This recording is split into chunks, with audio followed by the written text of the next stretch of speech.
makakasalubong niya yung mga taong naligtas niya.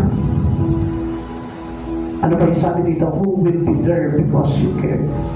Ngayon, sa oras na ito, kapatid, kapag pa ako naglalakad ka na, papasok ng pintuan ng langit, meron ka kaya makita na nailigtas mo. Napakahalaga ng bagay yun sa ating Panginoon. Dahil doon tayo nakabase na tayo kaisa kay Kristo.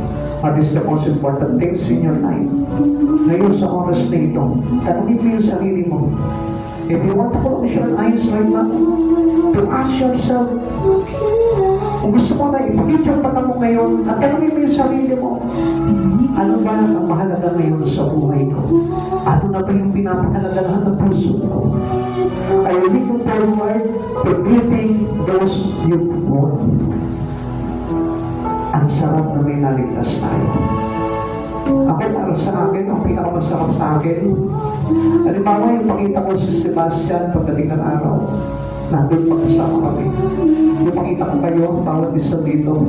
Yung pakita ko si Brother Bordy, nandun. Habang naglalakad ako, ito yung Westwood Street. Makikita ko si Sister Inenta, nandun. Makikita ko si Tatay Rabi, nandun. Makikita ko si Sister May, Sister Jerema. Nakakasalubong ko sila doon. Baka siguro mag-aapero pa kami, praise God.